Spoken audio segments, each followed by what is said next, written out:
I would recommend Studyiq mock interview very highly, and the experience was very good. The arrangement of the institute and the coordination of the faculty members, they were really good.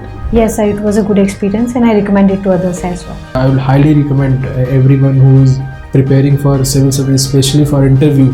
My overall experience was very nice. I would highly recommend people to give mocks here. The quality of board members were very good. So yes, I will definitely recommend it.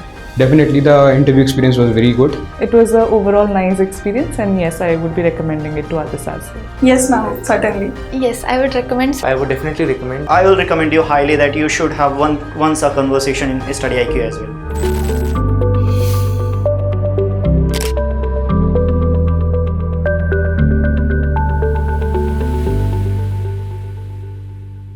May I come in? Please to come inside. Good morning, ma'am. Good morning, sir. Good morning. Please do have a seat, Vijaylakshmi. Thank you, sir. So how are you, Vijaylakshmi, today? Sir, I am fine. Thank you, sir. You fine? Yes, sir. Good. So Vijaylakshmi, you had your breakfast today? Yes, sir. What was there for breakfast? Sir, it was poha. Poha. What do people eat poha? Sir, and my wife also makes sure that I eat poha. But why do people eat poha?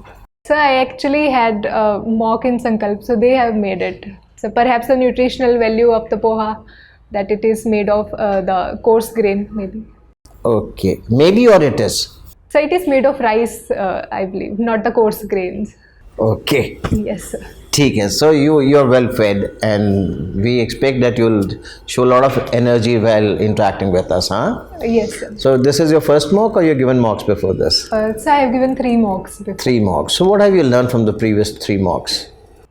So there were few things which were being told to me. Yeah, tell me 2 only. So the first was with respect to my response to the questions, that when a question is being asked, I should take a pause of few seconds. Okay, good. That's good. Absorb. That's right.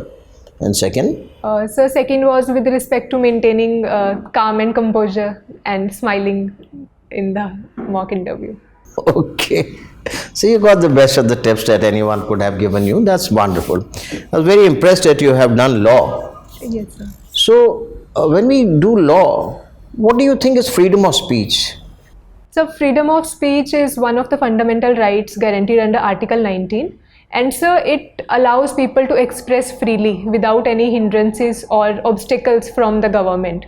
But sir, that is not absolute, and it is governed by various restrictions which are being present under Article 19. So when we look at Allahabadia case, Tanveer Allahabadia, how do you think his freedom of speech was okay? He was allowed to say what he said?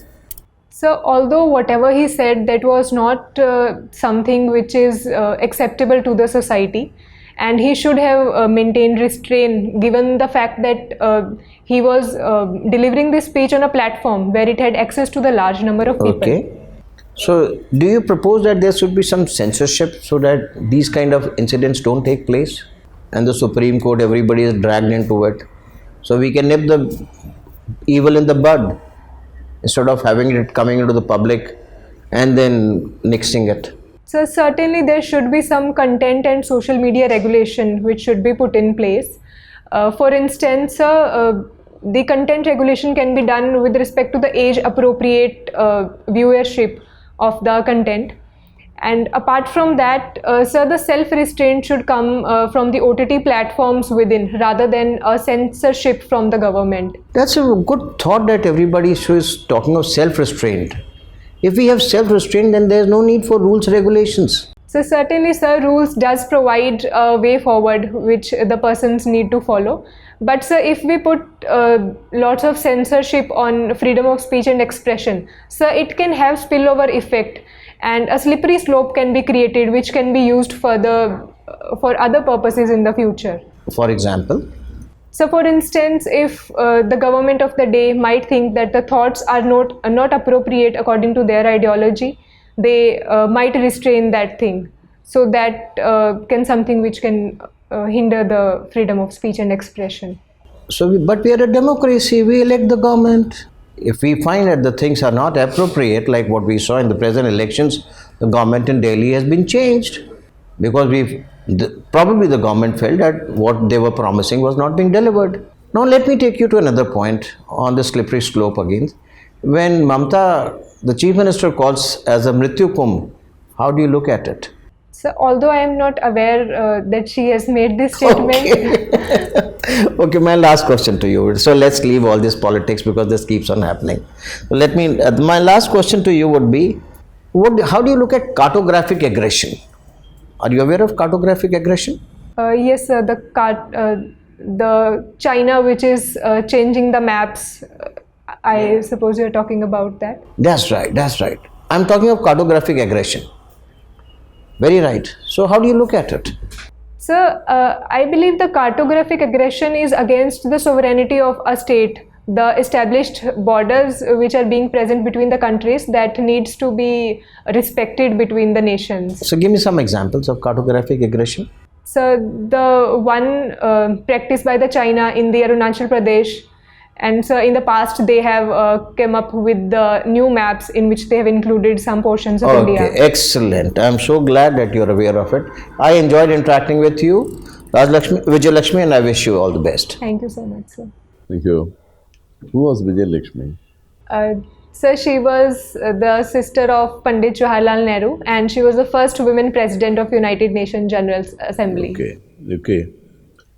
Good. You have written in your draft that you have done a paper on Israel-Hamas conflict. Right, sir. Okay.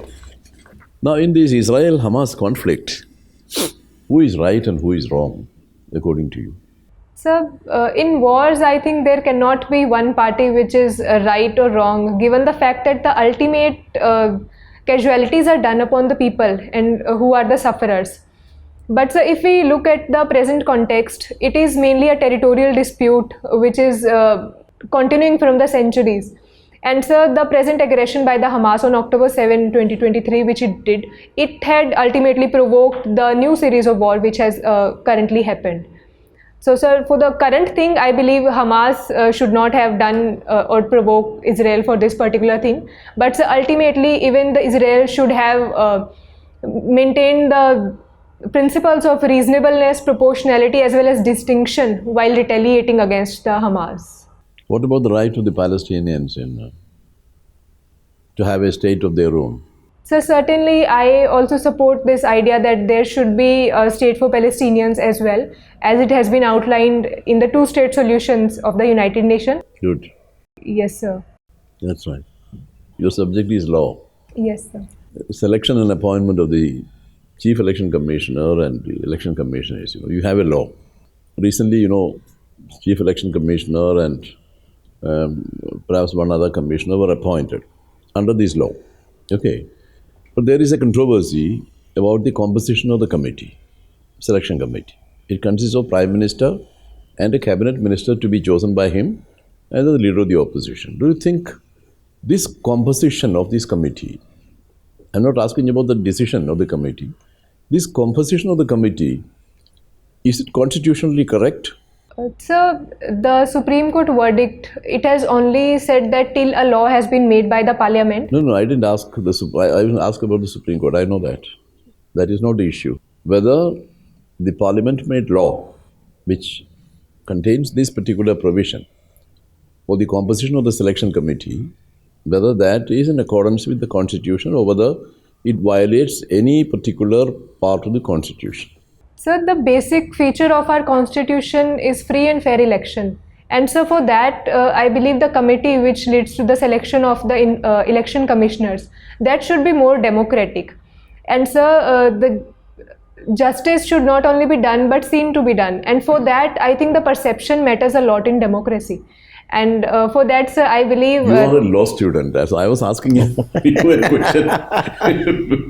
a question about law. As a law student, how do you look at it? Whether it is constitutionally correct or whether it is violative of any part of the Constitution. That is the question which I asked, not about other things. Yes, sir. So I think there are two perspectives to it. So one is the legislative domain of the government, wherein they can enact any particular law. But so that should stand the test of the basic structure. And so free and fair election is one of the part of basic structure. So if it infringes that, I would not support this thing, sir. Okay.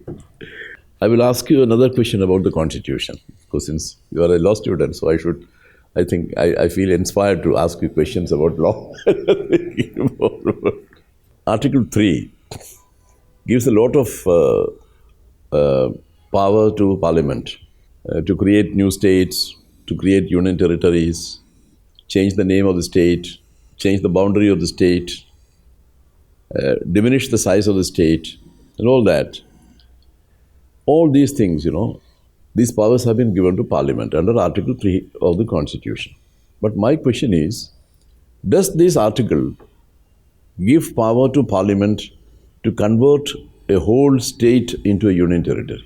So Article 3 does provide for the reorganization of state, that they can either increase or decrease the area of a state. And so the recent case wherein the state of Jammu and Kashmir has been converted into a union territory is being done under Article 3 itself. Did you understand my question? Yes, sir. My question is whether this article empowers or gives power to Parliament to convert a whole state into a union territory. So although it is not explicitly mentioned, it only mentions few of the provision that No, that is why I asked you this question. If it were explicitly mentioned, there is no question of asking you this. That is the thing. Yes, sir. Yes or no, that is the answer, In law, that is how it is. So I think it can change. It can. Yes. Okay. Sir. But you must go back and read that article again. Sure, sir. And then I'm sure you will change your opinion after that. Okay? Hello, Vijaylakshmi. Hello, ma'am. How are you feeling? Ma'am, I'm fine, thank you. Okay, so you come from Fatehabad. Yes, ma'am. Can you tell me the reason why it has been named so? Ma'am, it was named by Firoz Shah Tughlaq on the name of his son, who was Fateh Khan. So the name comes Fateh and Abad, Fatehabad. All right. And what is this art journaling that you enjoy doing? Ma'am, it is, I do it occasionally wherein I pen down my thoughts, wherein either some event which has impacted me or which has impacted someone else's life. And ma'am, while doing so, I also use some artistic expression in it to decorate that piece of journal. So ma'am, here comes it, art like journaling. Caricature or doodling? Yes, ma'am.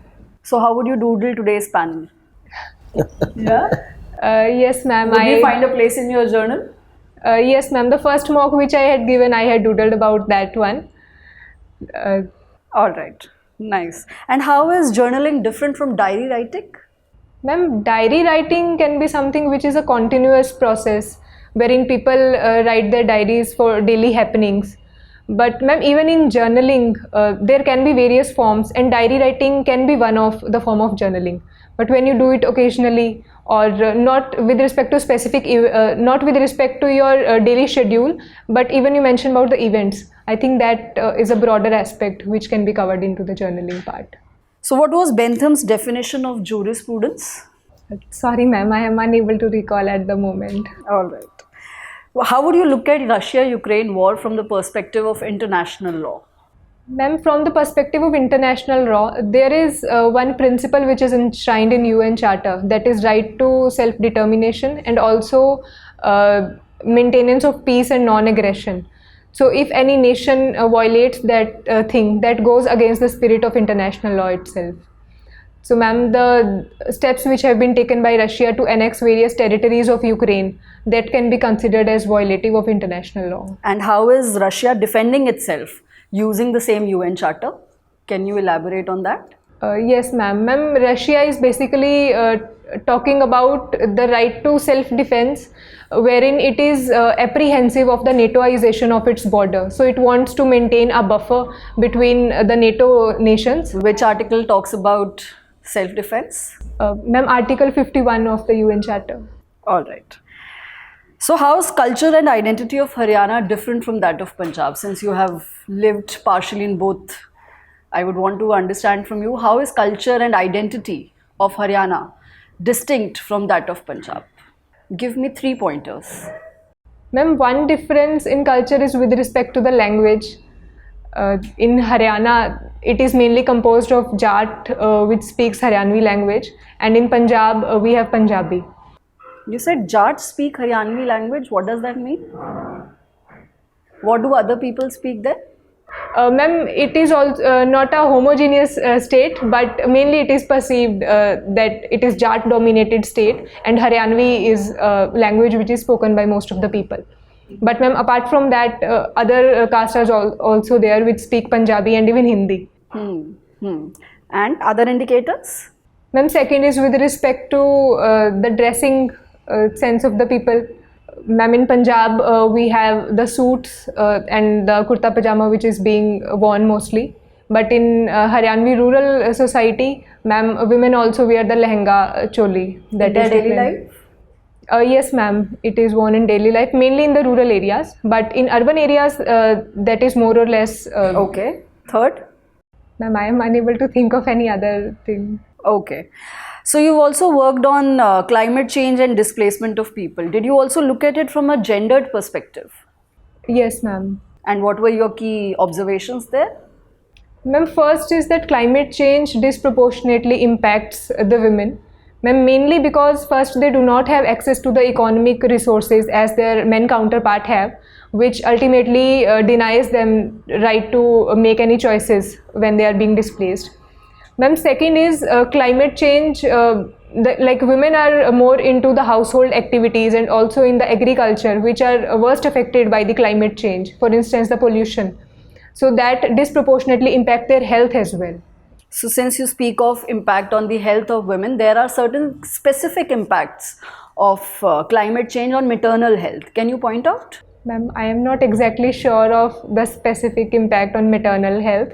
All right. Thank you, Vijaylakshmi. Thank you, ma'am. Afternoon, Vijaylakshmi. Hope you are doing fine. Yes, sir. So you like to practice meditation? Yes, right? sir. So do you think that meditation can improve emotional quotient and spiritual quotient together? So it can if it is performed over a sustained period of time, because meditation deals with our power of concentration as well as awareness of oneself. Okay. Can you differentiate between emotional quotient and spiritual quotient? So emotional quotient would be how we react to various situations where our emotions are involved, such as when we are sad or when we see something which impacts us deeply. But when it comes to spiritual quotient, I think that is more broad in nature, and it deals with that how we interact with the society and how we have relation with our own inner self. Okay. So you have wrote a paper on international war crimes. Yes, right? sir. So there is a age-old saying that everything is fair in love and war. And what war crimes have been done right now, at least 1,000 times more gruesome war crimes were committed when Japan invaded Korea. Still today we don't have any legislation. And according to the words of former UN Secretary General Ban Ki-moon, he said that Israel has always got something when it has waged war. The 6 Days War, the Kamar Pukur War. So I'm taking a little bit negative stance that Israel should go for war. How can you counter me? Because you have also won a Mediator Prize in Meditation and Negotiation competition. So if I'm advocating for Israel, that Israel always got when it has waged war against Palestine, how would you counter me? Because I am a nationless state after World War II. So if I want to have a home for me, I have to wage war. So how can you counter me in that? So my first point would be that an eye for an eye makes the whole world blind. Okay. So going by this principle, we should never settle things through the aggressive means. Rather, we should opt for more peaceful things, because given the fact that the Palestine would be the neighbor of Israel, and peace in the neighborhood is the one of the foremost thing which would benefit a nation in the longer run. And so second would be that the war not only impacts the other nation, but it also leads to the killing of people of one's own nation. So there, sir, it also loses demographic dividend of their nation as well. And you have also done a paper on climate change and displacement of the people. So can you please tell me the role of climate change in the Sahel and Sudan region of Africa and its link to the spread of Al-Qaeda in that region? So those regions are mainly hit by the drought, which has been drought and the desertification, which has been accelerated by the climate change. And so due to this, the resource crunch is being faced there. And so by taking advantage of such loopholes, the extremist ideology often leads people towards against each other. So perhaps that could be. So what loopholes? Can you please elaborate? So when there would be less resources, it can be an easy point of conflict between various communities for which they can fight, and so such people can easily be radicalized for the betterment of their own self over the other counterpart. Okay, so you have pursued law as your career, right? Yes. So please tell me, from a lawyer's perspective, should justice be restorative or reformative?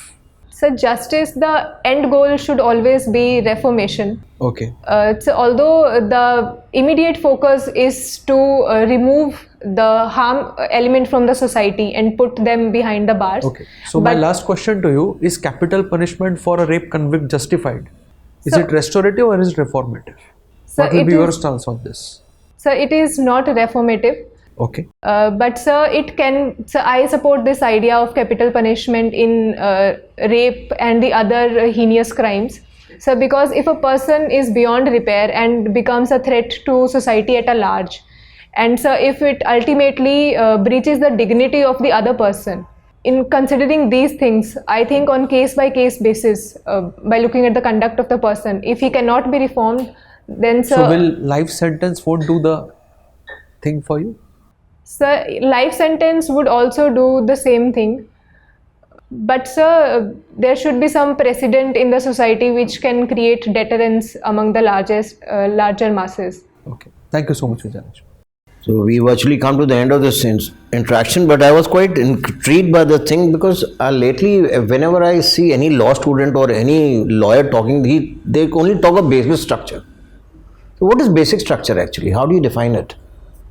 So although basic structure is not defined, but it is something which preserves the basic values which our constitution What are the basic stands values? for. The fundamental values are basic values, fundamental duties are basic values. What are basic values?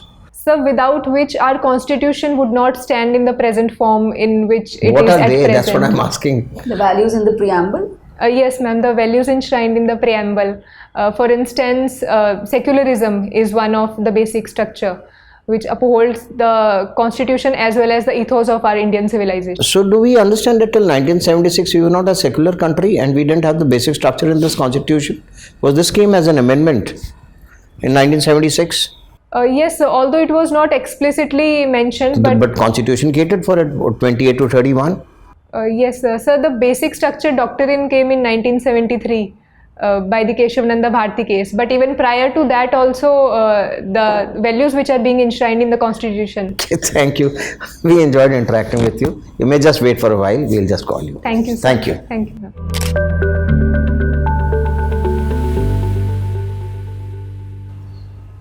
Please do have a seat, Vijaylakshmi. Thank you, sir. So now that you have the experience of many mocks and today being your another mock, so how do you think you performed today?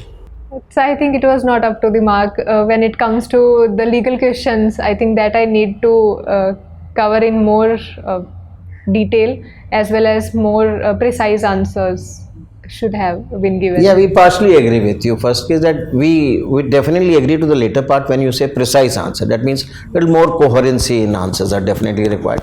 But at the same time, we wish to assure you only one thing. This is not a knowledge interview. We are looking at your personality. Because your knowledge has been adequately tested in prelims and the mains. So it is how do you deal with things now is what we are trying to see as a personality. So don't be worried that if you are not able to answer few things, like you didn't have answer of jurisprudence. Yes. But you didn't panic. That's the beauty. You said, I don't know, I'll find out. And you migrated to the next question. That was a very strong move. And that is what the personality is, because we know that you are not Google, you are not encyclopedia, that you will have all the answers. You are fully cognizant of it. But issue is to see when you are next to the wall, do you panic or not? Which you didn't, which was a great thing. But at the same time, there are places where we have this mocks only for a singular purpose that you become a better version of yourself. Yes. And that can happen only if we keep on learning from it. I'll take a couple of examples. Like when I opened up with you, I talked of cartographic aggression. Why were you fixated on China? Because your Byju's only talks of that China. Why not looking at Trump? What has he done to Gulf of Mexico? Why are we not looking at Nepal? But somehow when we get polarized by our thought process, and that is what we would very strongly recommend, please start listening to news, not the views. Do you listen to some podcast, TV or news? Yes, sir. Which one? So the Sunset TV. Sometime Sunset I listen is- to the perspective. That is Sunset and Doordarshan. Thus avoid, I would not say avoid, but I would say when you listen to Palki Sharma and many other things, take it with a pinch of salt and start understanding what is happening. Because cartographic aggression is an aspect which is applied everywhere. Yes, sir. But once we look at it, we only look at South China Sea, or we look at Arunachal Pradesh, and we look at China as the main enemy, main bad boy going around. Whereas it is a tool given to everyone. Yes, sir. We have also issue on Kachitivu Island, which we have given it away. That's a different aspect. So please look at whole lot of these things. Freedom of speech, maybe we were looking at IT Act. Instead of we having our own opinions, there's an act given to us and you're a law student. You have to take that law and thoko it over there. But if we start, because panelists will take you, कभी अलाहाबादिया ले जाएगा, कभी वहाँ कुंभ में ले जाएगा, तो he is aware of it. But the thing is that you are a law student, you should be very focused on it. There are many other. Today nobody talked, the panel didn't badger with you NJSC and Collegium, which is another very important thing which for all the law students they will ask. Though sir asked about election commission and whether the election it was fair or not, maybe a little more clarity on those aspects would be required when we talk about what is basic structure and democracy वगैरह. Few aspects, and do understand eye for eye was a good reply, but we are living in a real politic world. We don't live in a utopian society. अगर if we say कि eye for eye सारे अंधे हो जाएंगे तो सारा संसार तो अच्छा हो जाएगा इधर ही, रूल रेगुलेशन सब खत्म हो जाएंगे. तो थोड़ा सा एक बार once you look at these video, try to get a little more focused answers. But we as a panel believe that you are an excellent child. Your selection is assured. You are a very good student. There are many places where you performed very well, rather extremely well. To even you had shown a lot of depth of knowledge. But the places that I have illuminated now are the places where you can work on. Sure, sir. And at the same time, you would have noticed that everything that ma'am talked of Haryana and Punjab because from DAF, I talked of law because of DAF, sir talked of DAF, he talked of DAF, everybody talks of DAF. So what we would recommend is take your DAF, your interview is on 4th of April. So you virtually have about 4 weeks in hand. We would very strongly recommend that next 4 or 5 days, don't give any mock walk. Take out at least 150 questions from this. 150 question निकालिएगा, क्या ODP है, क्या GI tag है, क्या law का क्या क्या provisions है, जो भी आपने किया है, and try to work on it. DAF is the main thing from where the questions will come. Your hobbies, what are your hobbies, what are you doing, everything is going to come out of it. And if you call out all these questions that we look at this DAF and we start thinking कि क्या पूछने का, law student है तो इसे ये पूछ लो, freedom of speech पूछ लो, ये पूछ लो, NJSC, Collegium, and that is how we work. So you can take advantage of it. This is your personality. So please work on it. And at the same time, there's a need to be a little coherent. We would recommend, do you read newspapers? Yes. Which one? So Indian Express and Hindu. So for the time being, continue with Indian Express and Hindu ki jagah probably for till 4th of April. Change it with Mint or this thing, because nobody asked you on budget today. Yes. There may be lot many questions on budget. How the economy is moving, we are looking at Viksit Bharat. तो 2047 में कैसे कहाँ से पैसा आएगा, क्या होगा, GDP growth every day, things are going up down. So start reading those newspaper, and once you're reading the newspaper, you take a piece of paper and try to cull out sentences or from the main thing, the gist of every article. Article तो बहुत बड़े बड़े होते हैं. From there you get about 3 to 4 points which are working points. When you start doing that, then your answers will automatically become sharper. You will come to the focus directly instead of talking all around. You will immediately get focused. And like a good lawyer, thak se you will deliver the ordinance and the war is won. Otherwise, great job. You had done very well with us. you'd recommend follow these tips. Any points, ma'am? Anything, sir? Actually, I fully agree with what the chair has said. But I was a little surprised, when you answered a question put by him, that is about basic structure. See, basic structure, you initially, you were going here and there. But basic structure has, of course, it has not been defined. But they have specified what constitutes basic structure. Democracy, rule of law, independence of judiciary. These are some of the things, the court itself has listed out. Yes, sir. So how is it that a law student doesn't remember those things? So I started with secularism. Started and going around the bush, Preamble. I prompted preamble and you immediately bought it.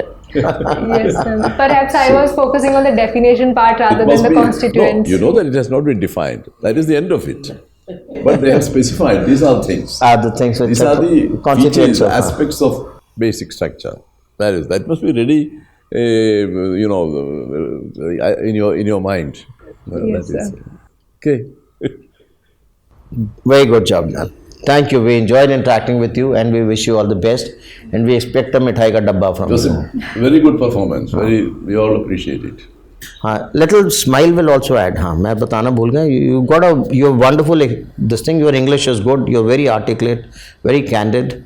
Add a smile, and once in a while try to look at the other panelists also. Okay. So because 70 to 80% the panelists who is interacting, maybe a good eye scan with others. जैसे मोदी जी करते हैं ना, बात करते हो सबको देखते रहते हैं, कोई सो तो नहीं रहा. So no panelist should be sleeping because everybody is evaluating you. Yes, sir. Wonderful. Good job. Thank you. God bless you. Thank you so much, sir. God bless. Thank you. You may leave. Thank you, sir.